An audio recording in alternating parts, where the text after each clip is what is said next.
ఎందుకంటే మనకు రాష్ట్రంలో ఈ రక్తం దొరకక చాలామంది చనిపోతున్నారు. యాజ్ పర్ ఇప్పుడున్న రిపోర్ట్ ప్రకారం ఏంటంటే ఒక 90,000 యూనిట్లు అవసరం ఉంది. కాబట్టి మన ఉన్న సమాజంలో మన తోటి వ్యక్తిని బతికించుకోవాలనే ఆలోచన మనకు ఉండాలి. కాబట్టి మీరు రక్తదానం చేయడం వల్ల చాలామంది ఏంటంటే ఇప్పటికి కూడా రక్తదానం అంటే చాలామంది భయపడుతుంటారు. ఓకే, రక్తం ఇస్తే అయిపోద్దని చెప్పేసి ఆరోగ్యం ఖరాబ్ అవుతుందని చెప్పి చాలామంది భయపడుతుంటారు. కానీ రక్తదానం చేయటం వల్లనే ఆరోగ్యంగా ఉంటారు. సంవత్సరానికి ఒక్కసారన్నా మీరు రక్తదానం చేస్తే మీరు ఇంకా ఆరోగ్యంగా ఉంటారు, ఇంకో వ్యక్తిని కాపాడిన వ్యక్తులు అవుతారు. కాబట్టి ప్రతి ఒక్కరూ తమ వంతు కృషిగా ఈ సమాజంలో ప్రతి ఒక్కరూ కనుక స్పందించి మీరు రక్తదానం కనుక చేయగలిగితే, సంవత్సరానికి ఒక్కసారి చేయగలిగితే ఈ రక్తం లేదు అనే కొరతని మన రాష్ట్రంలో నుంచి మనం తరిమేయచ్చు. సమాజంలో ప్రతి ఒక్కరు బాధ్యతగా వాళ్ళ రక్తదానం చేయాలని నా బర్త్డే సందర్భంగా కోరుకుంటున్నాను. సో ఈ బ్లడ్ ఎక్కడ జరిగింది మా ఆఫీస్లో. ఇప్పుడు దగ్గర ఒక 30 మంది వరకు ఇప్పుడు రక్తదానం చేస్తున్నాము నాతో సహా.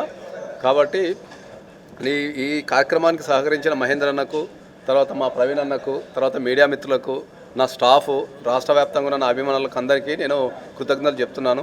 ఇటువంటి ఇంకా అంతా మంచి కార్యక్రమాలు చేసి సమాజంలో అందరం మంచిగా ఉండాలని కోరుకుంటున్నాను. సార్ ఒక ముక్కలో చెప్పండి, అంటే మీరు న్యాయవాదిగా రావడానికి మెయిన్ కారణం ఏంటి? అండ్ ఇప్పుడు రాజకీయాల్లోకి రావాలనేసి రాజకీయాల్లో కూడా వస్తున్నారు మీరు, సో పునాది ఎక్కడ పడింది?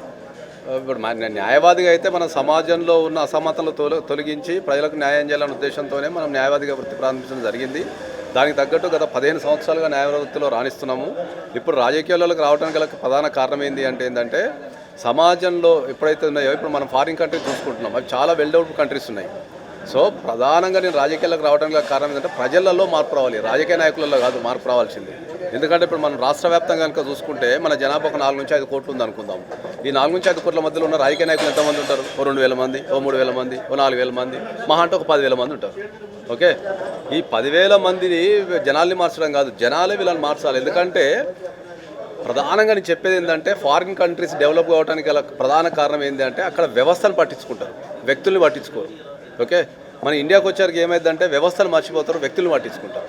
ఓకే, వ్యక్తి అనేది ఒక సింగిల్ వ్యక్తే, వ్యవస్థ అనేది చాలా స్ట్రాంగ్ ఉంటుంది. కాబట్టి వ్యవస్థలో మార్పు రావాలా, ప్రజలలో మార్పు రావాలా, ప్రజలు ప్రశ్నించాలి, జనాల్ని అందరినీ ప్రతి ఒక్కరిని ప్రశ్నించాలి, వాళ్ళకున్న హక్కులు తెలుసుకోవాలి, వాళ్ళకున్న బాధ్యతలు నిర్వహించాలి. కాబట్టి ప్రజలలో చైతన్యం కలిగించడానికి మాత్రమే నేను రాజకీయాలకు రావాలని అనుకుంటున్నాను. ఈరోజు మరి ఎంతో శుభదినం, సుదినం. ఎందుకు అలా వర్ణిస్తున్నానంటే మరి తెలంగాణ ఆణిముత్యం, తెలంగాణ శ్రీమంతుడు అన్న అడ్వకేట్ పూజారి నగేష్ అన్న గారి జన్మదినం ఈరోజు. మరి ఆయన జీవితాన్ని మీరు చూసినట్టయితే అదొక ఇన్స్పిరేషన్ లైఫ్, అంటే ఒక ఇంపాసిబుల్ను ఆయనే సుసాధ్యం చేసినారు. ఎంతో విలువలు గల జీవితాన్ని, ఎంతో కష్టతరితమైన జీవితాన్ని గడిపి అది సాధ్యము. మీరు చూసినట్టయితే త్రేతాయుగంలో రాముడు ఒక ఇన్స్పిరేషన్ జీవితాన్ని ఎట్లా గడిపి చూపించిండో అన్న నగేష్ గారు కూడా అదే జీవితాన్ని గడిపిండ్రు. ఎందుకు చెప్తున్నానంటే ఎటువంటి బ్యాక్గ్రౌండ్ లేకుండా మంగపేట దగ్గర ఉన్న ఒక మారుమూల గ్రామంలో ఒక పేదరికమైన కుటుంబంలో జన్మించి మరి హైదరాబాద్ వచ్చి అంచెలంచెలుగా ఎదిగి విదేశాలకు వెళ్ళి అక్కడ ఉద్యోగాలు చేస్తూ అనతి కాలంలోనే రాణించి గొప్పగా ఎదిగి అక్కడ విదేశాల్లో ఉన్న వాళ్ళ జీవితాలను చూసి మరి మన దేశాన్ని కూడా బాగుపరచాలనే ఉద్దేశంతో ఎన్నో పెద్ద పెద్ద పదవులు, విదేశాల్లో ఉన్నత ఉద్యోగాన్ని కూడా వదులుకొని దేశానికి వచ్చి ఇక్కడ లా కోర్సును అభ్యసించి తర్వాత అనతి కాలంలోనే దిశ ఫామ్ అనేది స్థాపించి తెలంగాణలో, ఆంధ్రప్రదేశ్లో ఎన్నో కేసులు వాదించి 1,000 మంది అడ్వకేట్లను, జూనియర్లను తీర్చిదిద్ది వారికి కూడా ఉపాధి అవకాశాన్ని కల్పించారు. అదేవిధంగా చూసినట్టయితే దేశంలో ఎక్కడ లేని విధంగా ఎక్కువ తెలుగు రాష్ట్రాల్లో ఎక్కువ కేసులు వాదించింది దిశా లాంగ్ ఫామ్ నగేష్ అన్న గారే. మరి ఈరోజు ప్రపంచ దేశాలు USA, నెక్స్ట్ లండన్ కానివ్వండి, దుబాయ్లో కానివ్వండి, 3 దేశాల్లో దిశా ఫామ్ను స్థాపించిన ఏకైక ఘనత కూడా అన్నగారిదే.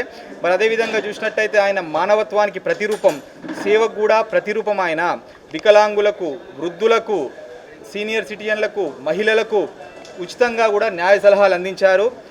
అడ్వకేసీ అనేది ప్రజలు దాన్ని చూసి బాధపడకూడదు, అది వాళ్లకు ఎంతో సేవ చేసి వాళ్ళ కష్టాలను ఆదుకోవాలని స్వయంగా కూడా తన డబ్బులతో ఒక అడ్వకేసీ డెవలప్మెంట్ కోసం స్వంత నిధిని కూడా ఆయన ఏర్పాటు చేయడం కూడా జరిగింది. మరి ఇవన్నీ చూసినట్టయితే ఈ కాలంలో ఇంత మానవత్వపు విలువలతోటి బ్రతికిన వారు ఎవరు లేరు. మరి అన్న ఒక మాట అంటాడు, మనము లేని నాడు ప్రజలు మనల్ని గుర్తుపెట్టుకోవాలి, దానికోసం నేను బ్రతుకుతా, ప్రజలకు సేవ చేస్తా అని అంటారు.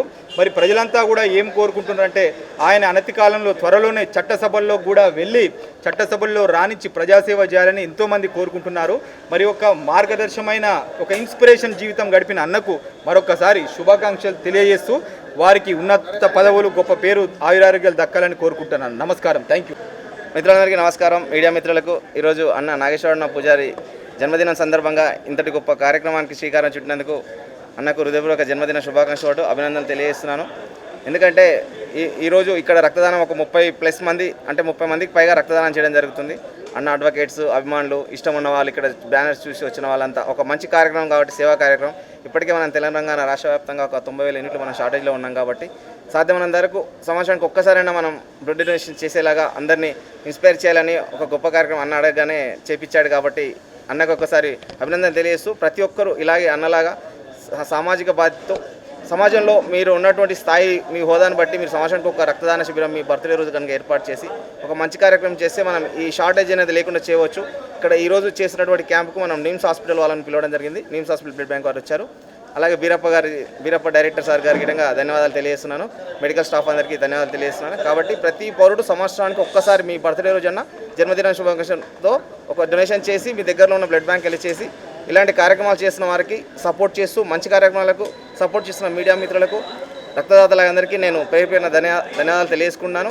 నేను ఇప్పటివరకు 133 సార్లు blood donation, 86 times blood donation, 47 times SDP ఇవ్వడం జరిగింది. అలా నా వంతుగా నేను ఇప్పటివరకు 470 పైగా క్యాంపులు చేయడం జరిగింది. అట్లా అవకాశం ఉన్న ప్రతి ఒక్కరు ఇలాంటి క్యాంప్స్ చేసి మంచి సమాజం కోసం, రక్త కొరత లేని సమాజం కోసం ప్రతి ఒక్కరు తమ పాత్ర నిర్వహించాలని వేడుకున్నాను. Thank you. ప్రతి ఇంట్లో ఒక రక్తదాతను తయారు చేయాలనే ఉద్దేశం కోసం నేను పనిచేయలేదు. అలాగే జీవిస్తూ రక్తదానం, మరణిస్తూ నేత్ర అవయవ దేహదానం చేద్దాం, చనిపోయి కూడా మరికొంతమంది జీవితాల్లో వెలుగులు నింపుదాం అనే కాన్సెప్ట్తో పనిచేయడం జరుగుతుంది. ఈరోజు దీనికి సపోర్ట్ చేసిన నాగేశ్వర అన్న గారికి మరొకసారి హృదయపూర్వక జన్మదిన శుభాకాంక్షలు తెలియజేస్తూ అన్నగారు రక్తదానం చేయడం జరుగుతుంది. కాబట్టి అభినందనలు మీడియా మిత్రులందరికీ. Thank you.